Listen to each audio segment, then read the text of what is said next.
Sebagai sahabat, Bang Kia sudah pernah meminta klarifikasi langsung kepada Bang Egy? 2 hari lalu saya WA beliau. Assalamualaikum Bang, bla bla bla, sehat Bang? Dijawab, Waalaikumsalam, WA. Brother Kia katanya. Saya mau minta konfirmasi, bertabayun lah. Seorang teman yang menjadi bagian dari kelompok klaster 1 ya, TSK juga. TSK juga, dia sempat ditawar Tawarannya berapa, Bang? 100M. Tapi kawan ini menolak. Kalau untuk Bang Egy Sujana, walau alam tersebut angka ya, dugaannya 150M. Salah seorang pengacara Jokowi memberi sinyal-sinyal soal itu. Ternyata kurang lebih 2 bulan kemudian, hari ini tanggal 8 Januari kejadian gitu loh. Ini kan bisa ditarik benang merahnya. Oke, jadi gelagat Egy Sujana sudah terbaca 2 bulan yang lalu. Ya, dalam sebuah pertarungan besar seperti ini, tiba-tiba balik kanan, istilahnya kan balik kanan bahkan berangkulan. Bullshit kalau tidak ada sesuatu. Egy Sujana target terakhir atau akan ada target berikut? Soal dugaan kuat ijazah palsu ini nggak sesederhana kemudian dengan manuver seorang Egy Sujana. Jadi ini justru bagi Jokowi kontraproduktif. Bisa jadi Jokowi salah hitung.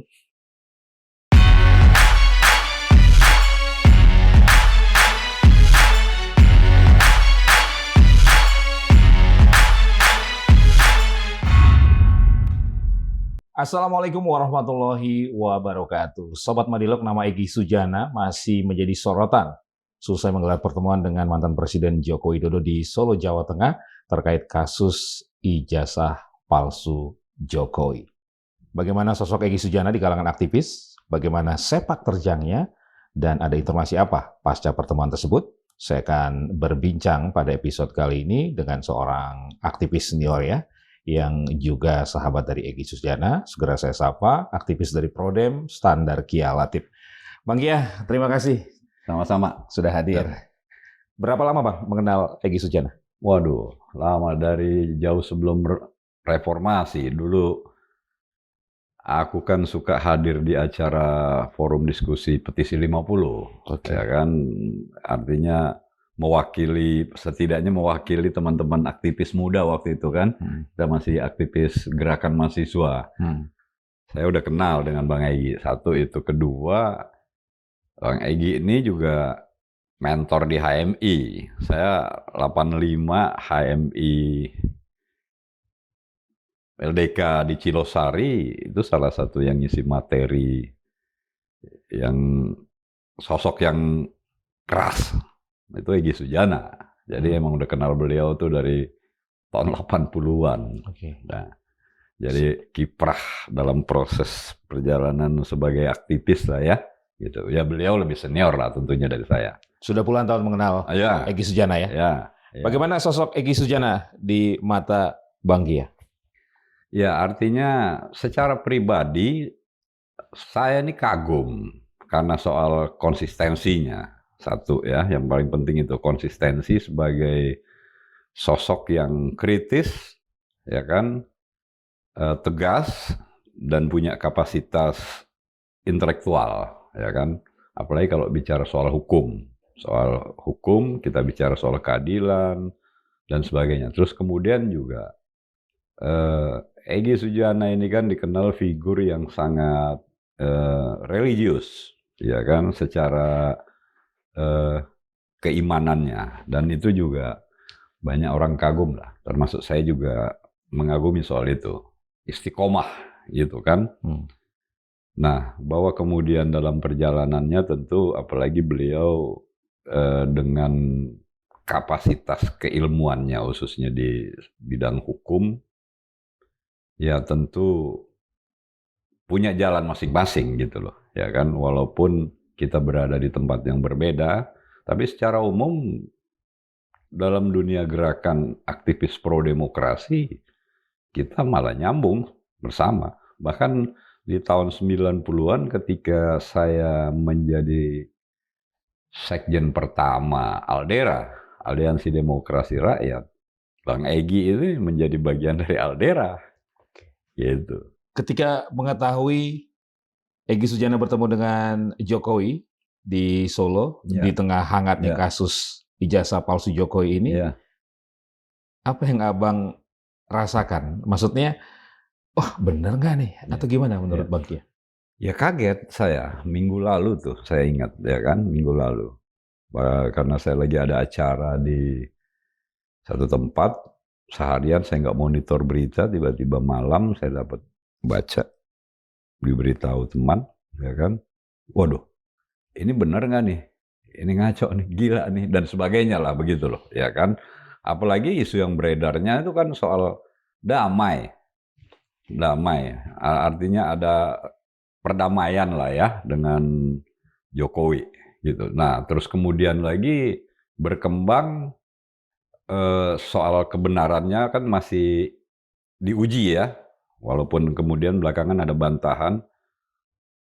Egy Sujana nyebrang, gitu loh, nyebrang menjadi bagian dari tim pembela Jokowi. Wah, kalau benar ini terjadi, udah susah ngomong kita, ya kan? Dan tentu secara pribadi sangat-sangat kecewa gitu kan. Sama lah yang dirasakan oleh teman-teman aktivis secara umum, bahkan publik secara luas. Saya kira begitu. Dan ini harusnya nggak boleh terjadi. Nah, akhirnya timbul pertanyaan, seberapa jauh soal konsistensi tadi gitu loh kan dalam perjuangan keadilan kan gitu pertanyaannya. Kok hanya sampai begini aja kok gitu loh. Jadi kayak anti klimaks. Iya. Ada info-info apa Bang di kalangan aktivis terkait pertemuan Egy Sujana dan Jokowi? Nah, ini menarik. Kekecewaan, bahkan kemarahan dan sebagainya ya ketika Egy Sujana ketemu Jokowi di Solo, apalagi keluar istilah-istilah katanya beliau menasehati, ya kan, bla segala macam. Jadi gini, dalam sebuah pertarungan besar seperti ini, tiba-tiba balik kanan, istilahnya kan balik kanan bahkan berangkulan, bullshit kalau tidak ada sesuatu, kan gitu. Nah inilah yang beredar di banyak teman-teman soal artinya dugaan ada sesuatu kompensasi kan begitu, ya kan apalagi dengan sosok kapasitas seorang Egy Sujana, beliau kan biar gimana public figure yang konsisten dalam berjuang membela kebenaran, membela keadilan dan sebagainya dan sebagainya. Tapi tiba-tiba berangkulan dengan lawan yang jujur aja menjadi common enemy, ya kan? Musuh bersama. Iya, menjadi common enemy publik gitu loh, ya kan? Kerusakan negara ini kan disebabkan oleh itu. Nah tiba-tiba berangkulan bahkan menjustifikasi gitu loh. Wah ini gila ini. Nah, yang beredar tuh isu ya walau alam ya, dugaannya ada dana yang nggak kecil yang menggelontor, bahkan tersebut angka ya, dugaannya 150 M gitu. 150 M. Iya, iya kan? Wah ngeri bener nih saya bilang nih kalau cuma kan ya bagaimana orang membuktikan soal itu kan begitu. Tapi kan kasak kusuk informasi yang beredar seperti itu gitu loh ya. Oke, 150 M kompensasi untuk damai. Ya saya kira begitu kalau seandainya damai dan nyebrang. Ya gitu loh. Ya kan? Ini gila. Ya kan kalau benar ini wah ini udah ngaco. Tapi memang kan semua orang kalau kita ikutin lagi perkembangan di medsos ini semua, apalagi di grup-grup aktivis gitu. Nggak mungkin lalu kalau nggak ada sesuatu gitu loh. Nggak naif lah kita melihat soal ini. Ini politik gitu loh. Apalagi Indonesia ini punya tradisi politik yang bejat sebenarnya. Soal politik transaksional, ya kan, politik dagang sapi. Ya itu yang bikin rusak gitu loh, ya kan. Jadi ya damai bukan semata-mata damai gitu loh, ya kan. Orang pernah luka bisa sembuh, tapi ada bekasnya. Kan begitu. Nah, ini yang dirasakan masyarakat secara luas, apalagi di lingkungan teman-teman aktivis. Dilukai gitu loh. Dilukai. Saya sebagai sahabat, sebagai teman, sebagai juniornya yang sekian lama punya hubungan baik sama beliau gitu. Bahkan saya respect, saya hormat gitu. Ya kan? Tapi kalau faktanya hari ini seperti ini, mau ngomong apa gitu loh. Ya kan? Oke, 150 miliar menurut Bang Kia itu harga yang pas untuk dalam tanda kutip membeli seorang Egy Sujana? Saya nggak tahu, artinya kan yang beredar angka seperti itu. Artinya secara logika kan ketakarnya segitu gitu loh. Ya kan? Bahkan dari seorang teman yang menjadi bagian dari kelompok klaster 1 ya, TSK juga. TSK juga, ya kan?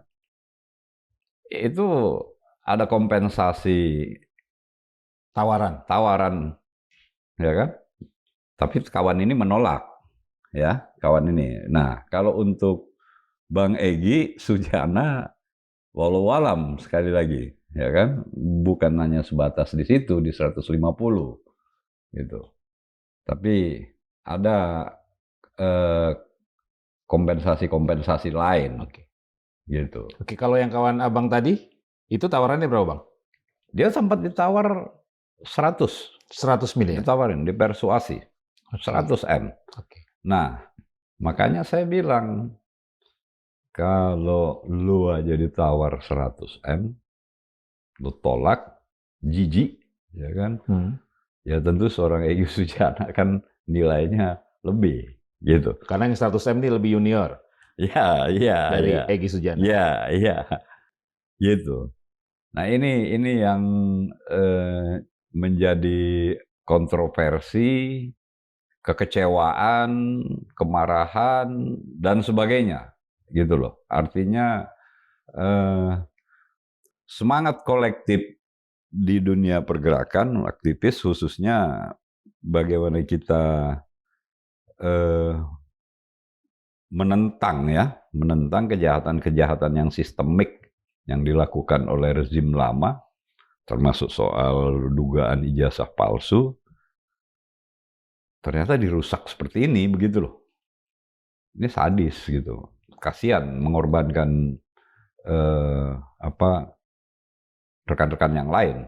Oke. Bang, di luar nilai kompensasi ya, dugaan nilai kompensasi ya. Ya. Kalau menurut Bang Kia, bertemunya Egy Sujana dengan Jokowi itu sudah merusak, Bang? Sangat merusak. Merusak perjuangan. Oh iya, sangat merusak. Jadi gini, kalau aku melihat inilah penyakit ya otokritik ya di dunia aktivis. Kita ini kan dihadapkan oleh pilihan pertarungan antara idealisme kritis dengan pragmatisme oportunis. Ketika lo mau berjuang memperbaiki keadaan, lo sebagai kelompok atau apapun lah ya namanya, kelompok civil society, di dua wilayah ini. Dua pilihan. Idealisme kritis dengan konsekuensi yang sama-sama kita udah pahami. Atau lu nyebrang di wilayah pragmatisme oportunis. Ya kan? Kalau mau jujur kan yang merusak keadaan ini yang ya pragmatisme oportunis. Tidak haram orang untuk menjadi kaya. Saya juga pengen jadi orang kaya. Tapi bagaimana memperoleh kekayaan itu bermartabat nggak? Caranya gitu loh. Nggak haram. Karena kemiskinan mendekati kekufuran gitu kan. Nah, itu kalau caranya nggak bermartabat seperti itu. Dan ini bukan cuma soal ya hak pribadi pilihan orang, tapi ada konsekuensi nilai-nilai besar dalam kebersamaan perjuangan. Itu yang dinodai. Dengan melakukan pertemuan bersama Pak Jokowi di Solo 8 Januari yang lalu, menurut Bang Kia, artinya Egy Sujana sudah mengambil pilihan pragmatis? Saya kira begitu. Ya kan? Ambil pilihan pragmatis. Ambil pilihan pragmatis oportunis. Kan begitu. Nah, pembuktiannya kalau memang itu dibantah, ya kan? Apakah beliau seorang Egy Sujana yang dikenal sebagai sosok fighter ya, fighter, akan tetap bersama kawan-kawan atau rekan-rekannya yang saat ini juga mengalami diskriminasi secara politik, ya kan, bukan cuma soal hukum, bahkan politik, kan gitu, ditersangkakan. Sementara kalau dia nyebrang seperti itu agar tidak ditahan segala macam, nah ini kan bisa dibilang pengkhianatan, kan begitu? Oke. Nggak benar dong. Oke. Sebagai sahabat, Bang Kia sudah pernah meminta klarifikasi langsung kepada Bang Egy? 2 hari lalu saya WA beliau, ya kan? 2 hari lalu, ya karena sebagai junior lah saya, kalau sama Egy kan tetap beliau senior, senior saya. Assalamualaikum Bang, bla bla bla, sehat Bang, dijawab. Waalaikumsalam, WA. Brother Kia, katanya, bla bla bla bla, ya kan? 2 kali dijawab, ketiganya saya masuk pada poin yang lagi rame nanya. Aslinya saya mau minta konfirmasi, bertabayun lah, kan begitu. Jadi kita juga nggak, kalau di luar sama teman-teman paling nggak kita punya argumentasi yang lebih firm, ya kan, karena langsung dari sumber nih, ya kan, beliau. Tapi nggak dijawab sampai hari ini. Lah, kenapa? Saya cuma senyum-senyum aja. Saya cuma berpikir ya mudah-mudahan Egy tetap sehat. Biasanya tidak seperti itu, Bang? Nah, rajin kok kita WA. Komunikasi, ya, saling respon. Ya, WA itu menyangkut soal bagaimana beramar ma'ruf nahi munkar. Kan gitu kan? Artinya kan jelas nih, ya kan? Gitu. Kalau menurut Bang Kia, kenapa Bang Egy belum memberikan penjelasan atau tidak memberikan penjelasan kepada Bang Kia soal pertanyaan isu-isu yang berkembang hari ini? Ya. Soal pertemuan Solo ini menarik, ya kan? Saya nggak tahu apakah beliau sudah mengklaim juga bahwa saya, ya kan, sudah memvonis, ya kan, seperti yang lain, atau mungkin belum ada formula narasi yang pas, ya kan? Belum ada formula narasi yang pas untuk menjelaskan. Ya sah-sah aja kan kalau saya sebagai adik lah gitu kan, yang punya hubungan baik sama beliau dan punya rekam jejak panjang, ya kan? Gitu kan, bertanya wajar kan? Kan semua orang yang lain. Kebenaran saya punya hubungan panjang, baik, saya hormat sama beliau. Saya respect soal konsistensinya dan sebagainya. Tapi hari ini seperti itu, saya kan harus bertanya, gimana nih Bang? Saya bingung nih. Kok jadi begini? Gitu-gitulah kira-kira. Mohon info penjelasan. Dijawab. Hari ini Abang kecewa terhadap Egy Sujana? Kalau memang seperti itu, jalannya sangat kecewa dong. Pasti kecewa. Ya, lagi-lagi kita menemukan, artinya berhadapan dengan realitas. Bahwa memang dalam perjuangan itu tidak bergerak linier. Jatuh ke samping, ke bawah, ke sandung, dan sebagainya. Tapi kan bagaimana kita tetap meluruskan soal itu.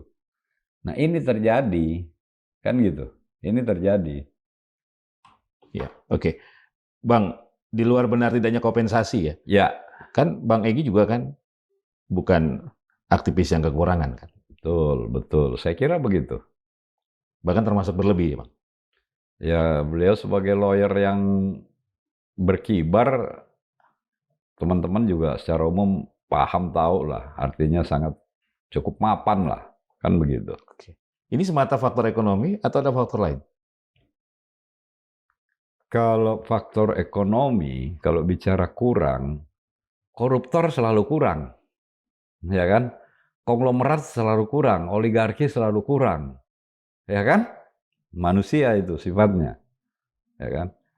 Nah, ya saya kira kalau udah bilang faktor ekonomi semata, Bisa seperti itu.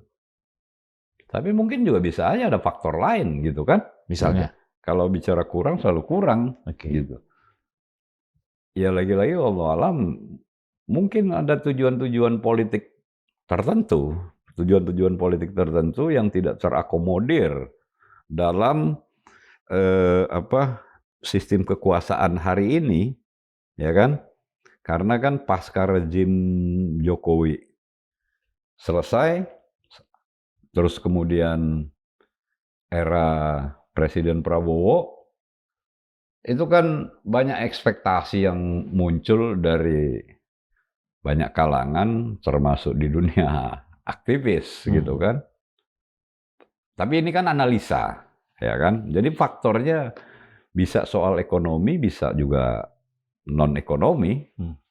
Apakah juga ada kaitan dengan upaya menyelamatkan diri dari jeratan hukum?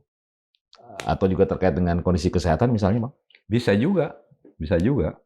Iya, karena dari obrolan saya dengan teman-teman, banyak bilang juga bahwa dengan kondisi yang beliau sakit ya, kan sempat berobat ke Penang, Malaysia. Nah, setelah itu ke London, yang melaporkan ke Amnesty International ya. Dibantu teman-teman diaspora di sana. Ya, obrolannya begini. Sakit seperti ini, tapi jalan-jalan. Tapi kenapa khawatir ditangkap gitu loh.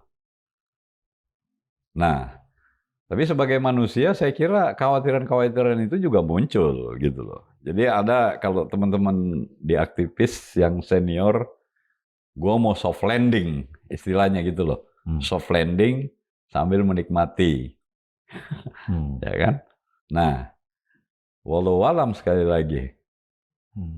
Ya, potensi atau kecenderungan itu kan bukan hal yang tidak mungkin.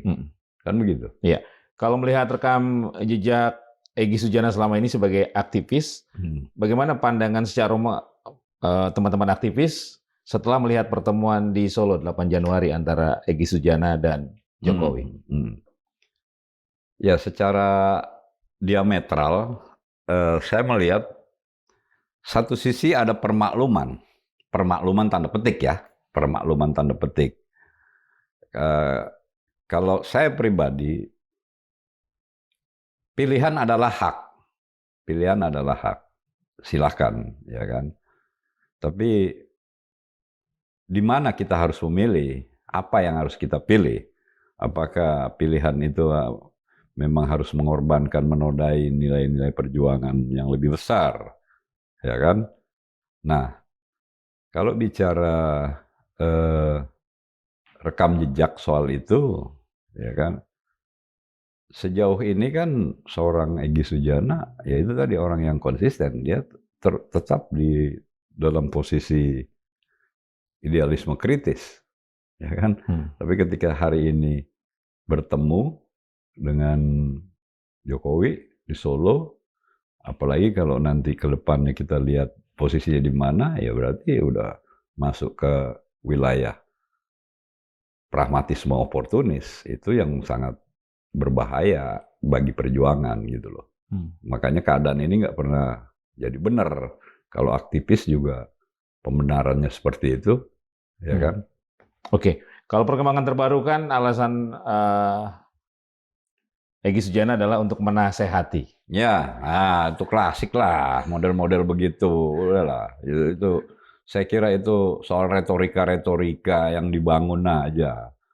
Waktu Jokowi ketemu Abu Bakar Ba'asyir juga bilangnya menasehati, bla bla bla bla, segala macam begitu kan.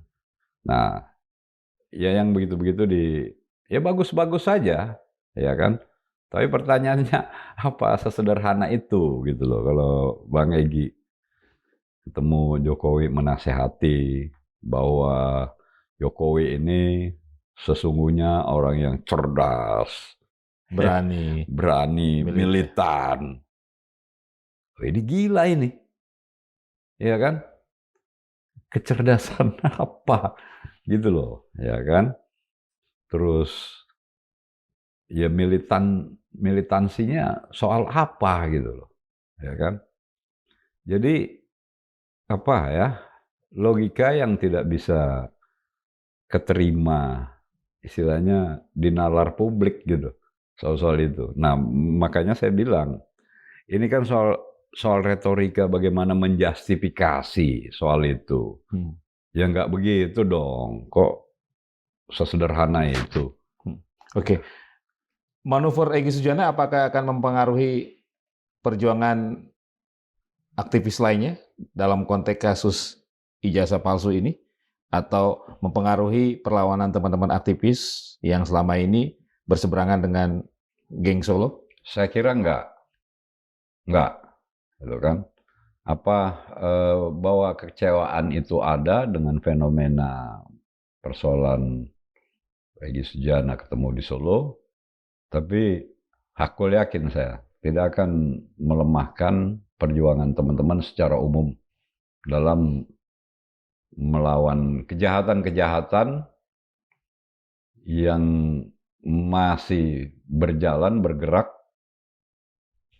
karena peninggalan rezim Jokowi. Saya kira enggak. Oke. Jadi langkah Egy Sujana tidak dianggap sebagai representasi dari teman-teman aktivis, atau representasi dari publik, atau representasi dari umat? Enggak dianggap sebagai representasi itu dong. Nggak bisa begitu, ya kan? Ya kan itu tadi. Ya pilihan adalah hak, silakan aja. Iya. Silakan, cuma ada konsekuensi itu tadi. Orang luka itu bisa sembuh, tapi ada bekas, kan begitu, ya kan? Saya pernah jatuh motor, sembuh, cuma ada bekas. Ya. Oke, apakah langkah Egy Sujana akan mempengaruhi persepsi publik terkait kasus ijazah Jokowi ini, menurut Bang Kia? Saya kira juga enggak. Kalau bagi banyak teman-teman jaringan aktivis, ya kan, yang fokus, enggak akan mempengaruhi persepsi publik bahwa ya langkah seorang Egy Sujana mengambil sikap seperti itu terus kemudian membenarkan. Ya kan? Malah sebaliknya. Oke. Malah sebaliknya. Ya kan? Soal dugaan kuat ijazah palsu ini nggak sesederhana kemudian dengan manuver seorang Egy Sujana. Nggak begitu. Banyak fakta kok. Oke. Jadi ini justru bagi Jokowi kontraproduktif? Bisa jadi Jokowi salah hitung. Ya kan? Jadi memang kan begini. Dalam pertarungan politik itu kan biasa, yang disasar, yang dianggap menjadi inti perjuangan. Tapi kalau salah baca justru jadi kontraproduktif, kan begitu. Ini kan persoalan kekuatan logistik aja, gitu loh. Kekuatan logistik. Orang kan tahu semua bagaimana kekuatan logistik geng Solo. Gitu. Ya. Bang Kia, pertemuan 8 Januari antara Egy Sujana dan Jokowi itu sebenarnya pertemuan rahasia yang bocor atau seperti apa menurut Bang Kia? Kalau saya serap dari beberapa teman yang memang di lingkaran kawan-kawan yang sekarang ditersangkakan ini kan, indikasi-indikasi itu terbaca beberapa bulan sebelumnya, paling nggak 2 bulan sebelumnya. Indikasi. Dugaan-dugaan, kekhawatiran-kekhawatiran ternyata kejadian. Misalnya, contohnya apa Bang? Ya kan?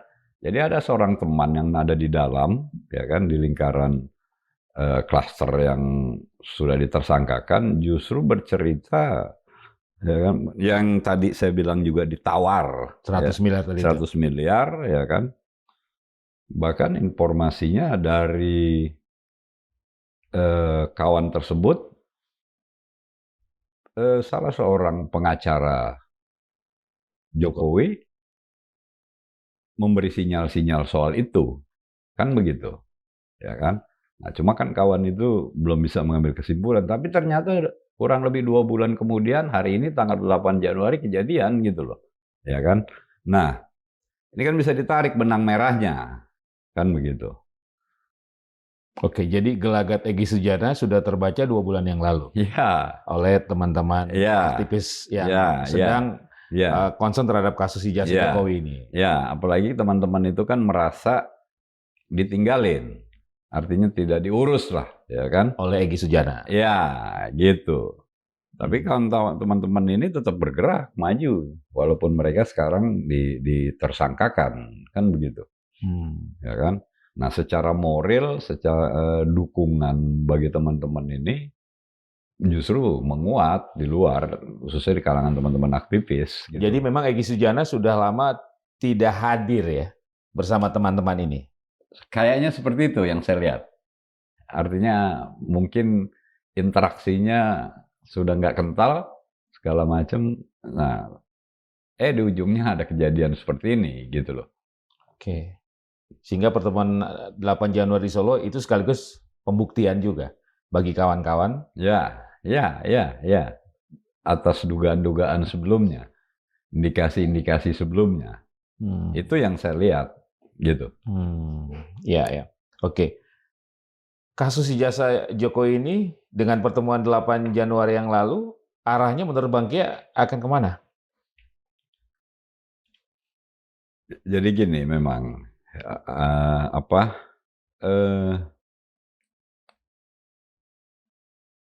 pihak Jokowi ini bagaimana ngempesin, apa istilahnya, melemahkan ya Lawan. resistensi kelompok-kelompok yang sampai hari ini masih mempersoalkan banyak kasus di dirinya.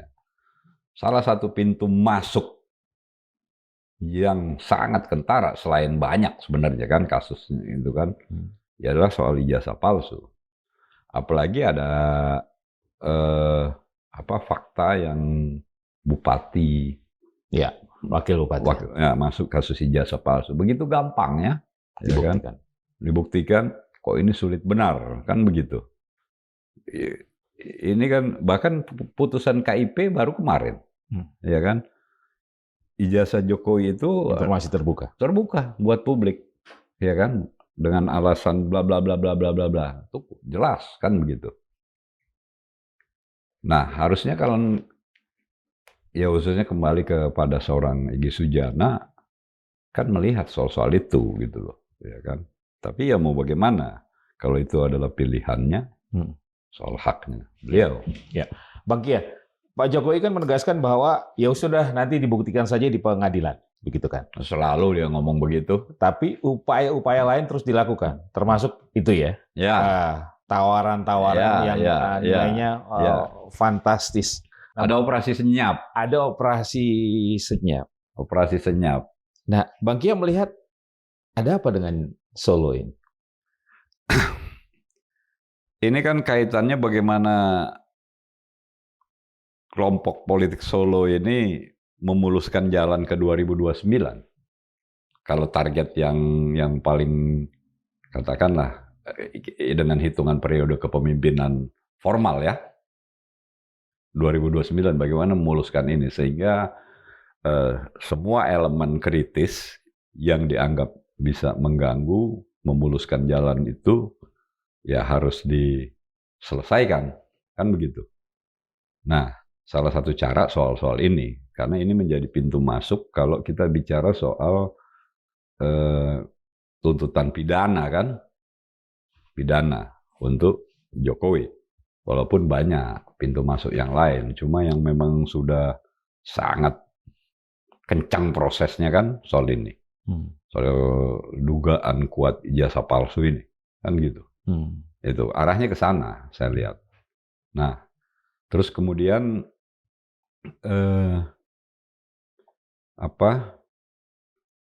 yang pernah saya bilang, kekuasaan hari ini Prabowo masih dibayang-bayangi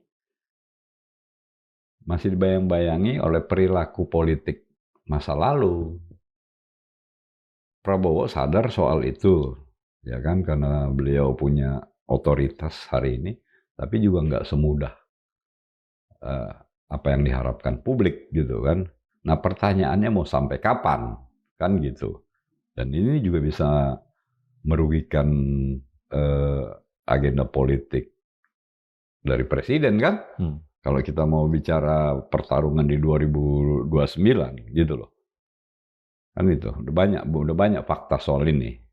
Nah, maka khususnya kalau saya berpikir kelompok-kelompok kritis, aktivis, ya tetap aja konsisten. Konsisten eh, mengawal artinya terus mendesakkan memperjuangkan bagaimana kejahatan-kejahatan masa lalu itu bisa diproses secara hukum.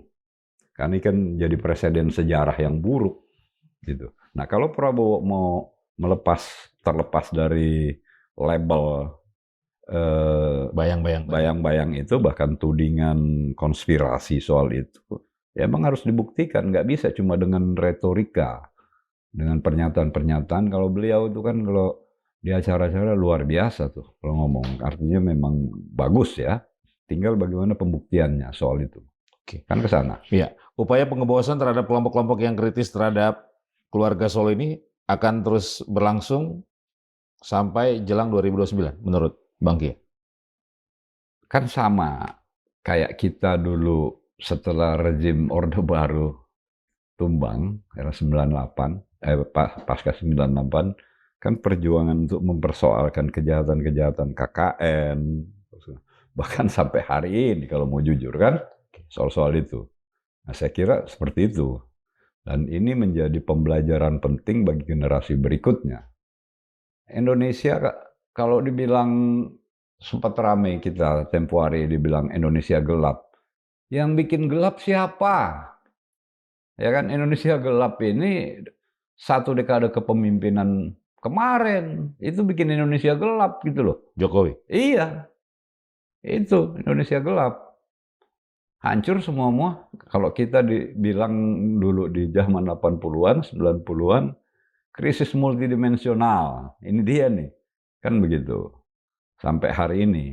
Artinya belum terasa dampak signifikan perbaikan nasib hidup orang banyak. Kan itu. Ini karena memang dibikin gelap. Coba bayangkan, APBN aja sekarang kan defisitnya menambah sampai 500-an triliun. Duit kemana? Udah banyak nih fakta-fakta soal seorang Nadiem Makarim ngomong. Kenapa nggak itu ditelusuri? Ya kan? Seorang Yakult bahkan. Tom Lembong. Ya, Tom Lembong. Wah, ada banyak semua. Artinya, itu kan harus ditelusuri, harus diproses, harus diperiksa, diselidiki, kemudian bisa disidik, kan gitu. Bukan hal yang sulit. Persoalannya ada kemauan politik nggak? Ada kemauan baik nggak? Political will aja nggak cukup. Kalau political will itu kan outputnya regulasi, aturan, produk hukum. Tapi kalau nggak dikawal dengan kemauan baik, goodwill, nggak bisa. Nah, Presiden Prabowo hari ini harus political will dengan goodwill itu harus sejalan. Yang mau dibuktikan sama publik adalah kalau kita bicara perbaikan, goodwill itu juga harus ditonjolkan, bukan cuma political will. Kayak soal, ini kaitan, mohon maaf nih ya, agak keluar sedikit. Pengesahan mulai berlakunya KUHP baru-baru ini kan, KUHP dengan KUHAP. Panji ini korban pertama, gitu loh, dari diberlakukannya itu, dan nggak menutup kemungkinan banyak yang lain, kan begitu. Jadi itu kan political will-nya. Dengan gampangnya kan politisi di Senayan ngomong ya kan bahwa ini justru untuk melindungi kepentingan di mana ya kan. Oke. Will untuk menyelesaikan warisan era Jokowi, satu di antaranya kasus ijazah Jokowi ini. Iya. Itu yang harus segera diselesaikan. Harus.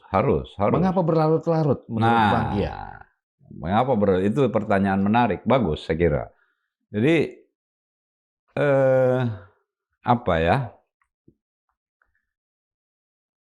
Ada upaya memang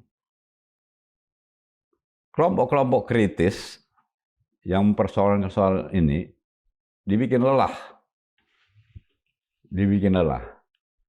Nah, sampai pada tahap tertentu mereka disikat, kan gitu. Mungkin aja bisa aja juga seorang Egy Sujana membaca soal ini, jangan sampai masuk pada tahap itu. Dan itu akhirnya kan terbukti pada tahap tertentu mereka ditersangkakan. Seorang Egy Sujana nggak mau menjadi bagian dari itu, kan soal itu, ya kan? Satu itu dibikin lelah. Tapi sisi lain, masyarakat secara umum juga melihat kok presiden nggak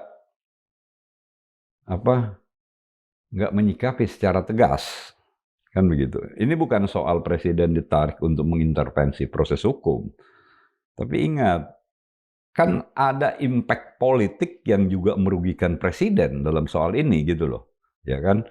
Kalau kita bicara kepastian penegakan hukum, orang selalu bicara politisi, law enforcement, semua kalangan, ya kan? Kepastian penegakan hukum dan persamaan penegakan hukum, ya kan? Kepada semua. Dalam soal ini tidak terjadi. Walaupun sebenarnya banyak dalam kasus yang lain juga tidak terjadi, ya kan? Nah itulah. Kasus akhir Agustus lalu, 2025, demo, kemarahan atau amok, itu kan bagian dari ekspresi kekecewaan. Hidup dalam kondisi ekonomi yang sulit, ya kan? Elit politik show off dengan gaya hidup yang bermewah-mewah, ya kan? Terus kemudian hukum tajam ke bawah, tumpul ke atas. Maka keadilan mencari jalannya sendiri tuh, amok itu. Ya, ya. Walaupun semua orang nggak menginginkan soal itu kita. Kan? Kalau kelompok-kelompok kritis ini sudah lelah memperjuangkan kebenaran terkait riwayat pendidikan Jokowi dan keluarga, bagaimana dengan publik? Apakah publik juga sudah mulai lelah, Bang Ki? Kalau saya lihat, menurut saya ya, publik tidak lelah, cuma kecewa. Terhadap proses ini yang belum finish gitu loh, ya kan? Karena sudah sangat gamblang sebenarnya. Nah, bahkan terkadang yang saya juga tangkap ya, ada orang-orang tertentu di lingkungan, ya katakanlah entah itu pengamat akhirnya juga tanda petik nyinyir dengan perjuangan soal-soal begini gitu loh, ya kan? Nggak begitu dong harusnya. Nah inilah psikologis yang memang diciptakan kelelahan itu, gitu loh. Emang begitu. Pertemuan Egy dan Jokowi juga menambah ya rasa lelah dan kecewa publik juga. Iya. Tapi saya bilang tadi itu nggak akan menyurutkan perjuangan, saya yakin. Nggak akan menyurutkan perjuangan teman-teman khususnya yang bergerak di soal-soal isu itu, gitu. Karena ya dulu juga kita nggak pernah berpikir tuh, nggak pernah ngeduga bahwa penguasa lama Orde Baru bisa diadili.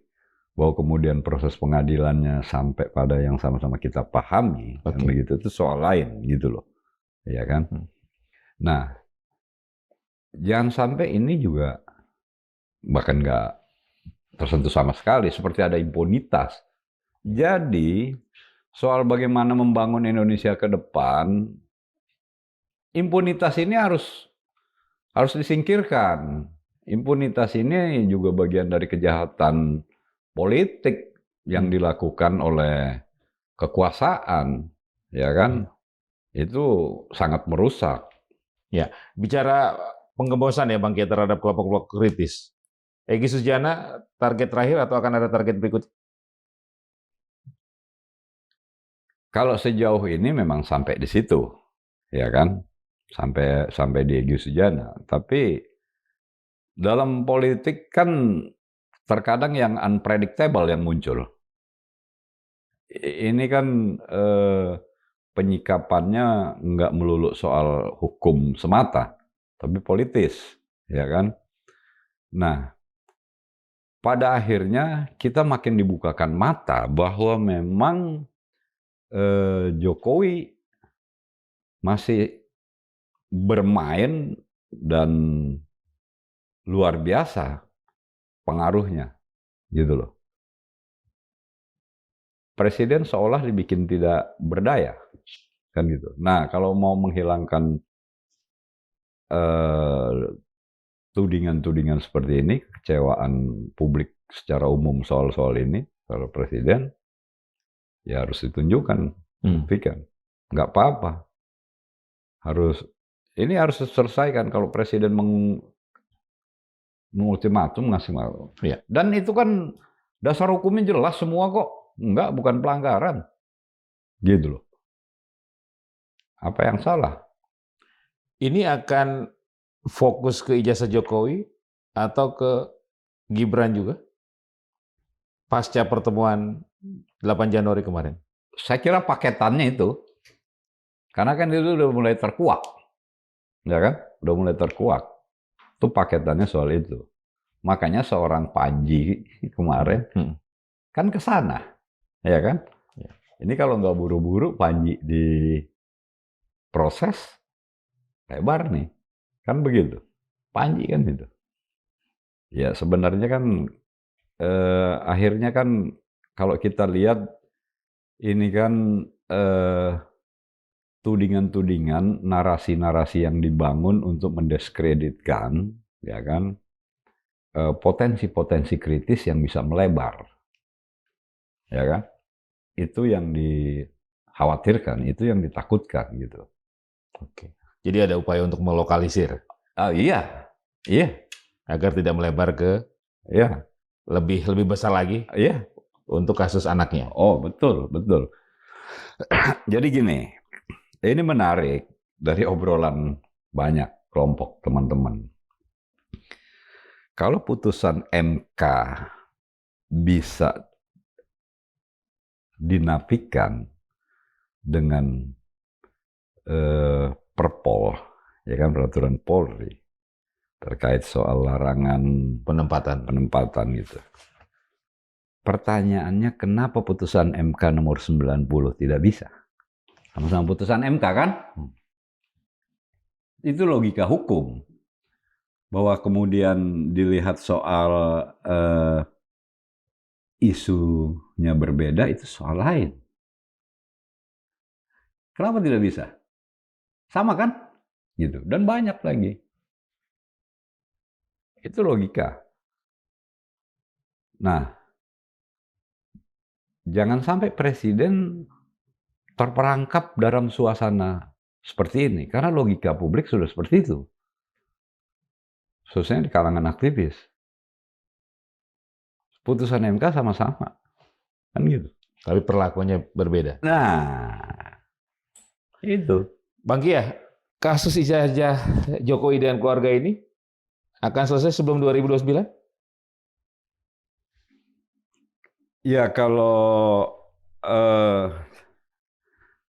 saya kaitin dengan soal mulai berlakunya KUHP dengan KUHAP.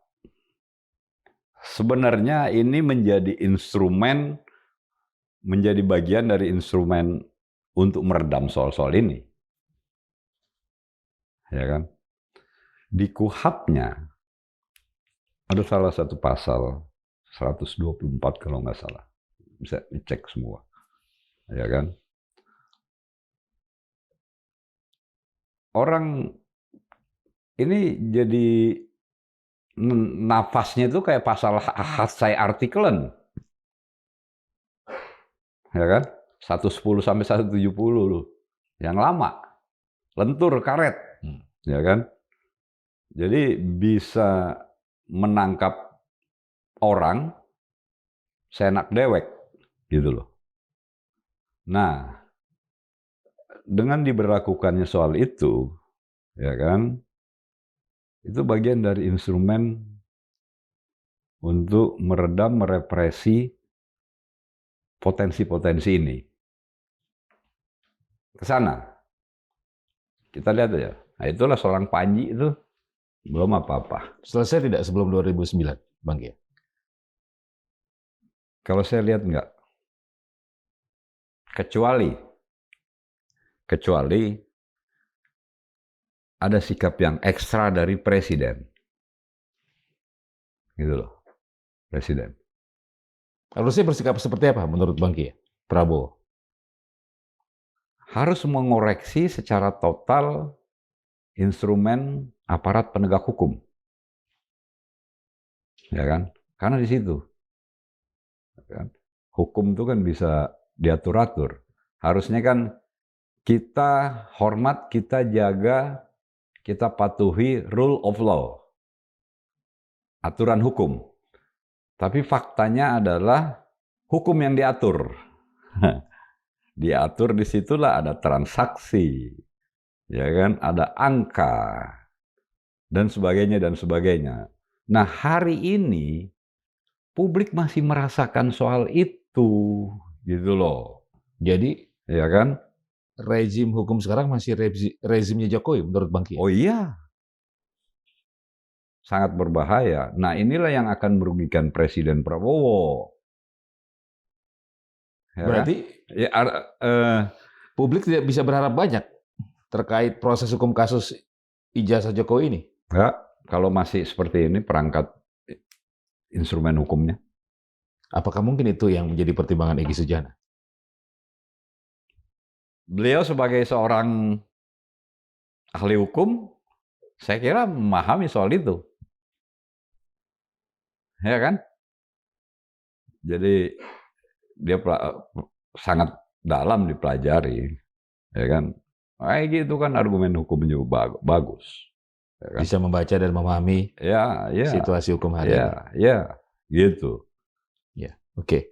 Bang Kia, terakhir dalam konteks aktivis, teman-teman kelompok-kelompok yang kritis, Ya. apa yang harus dilakukan dalam konteks merapatkan barisan? Jangan pernah lelah berteriak mengawal untuk penegakan keadilan. Karena disitulah nafas bagi semua anak bangsa. Dan itu yang kita rasakan semuanya. Ya kan? Jadi di dunia manapun akan sama. Ini soal universal. Tidak ada perdamaian tanpa keadilan. Ya kan? Keadilan dulu. Baru kan yang kita inginkan kan ada, ya kalau dalam bahasa politik, stabilitas politik. Kalau dalam sosiologi itu ada harmoni, ya kan? Ketenangan, keteraturan, keseimbangan. Itu semua tidak akan terjadi kalau nggak ada keadilan. Ya kan? Nafasnya semua itu ada di keadilan. Semua agama aja juga mengajarkan soal keadilan. Terus buat apa tuh Pancasila jelas-jelas? Faktanya sampai hari ini yang merusak Pancasila justru itu elit politik. Elit-elit politik, oligarki, koruptor, mereka lah yang pengkhianat Pancasila. Masyarakat justru adalah yang menjaga dan dikorbankan. Ya. Gitu. Bang Kia, sebagai sahabat, ada pesan untuk Egy Sujana? Oh, pasti. Ya, saya berharap seorang Egy Sujana tetaplah istiqomah, konsisten dalam barisan yang menjaga nilai-nilai perjuangan untuk kebaikan, kebenaran. Karena beliau kan orang yang rajin tiap hari, ya kan? Saya kira bukan cuma saya, masih apapun banyak ya. Bagaimana selalu mengajak amar ma'ruf nahi munkar, ya kan? Jangan sampai terbalik. amar munkar nahi ma'ruf. Repot, itu yang bahaya. Jangan dong, ya kan? Itu pesan seorang sahabat ya. Ya, Oke. gitu. Bang Kia, terima kasih. Terima kasih. Sobat Madilog, demikian perbincangan saya bersama Standar Kia Latif, aktivis Prodem, aktivis senior yang juga sahabat dari Egy Sujana, menyikapi pertemuan antara Egy Sujana dengan Joko Widodo pada 8 Januari yang lalu, di tengah terus menghangatnya kasus ijazah palsu mantan Presiden Joko Widodo. Semoga bermanfaat. Saya Margi Sari pamit. Wassalamualaikum warahmatullahi wabarakatuh. Waalaikumsalam. Bang Kia, terima kasih.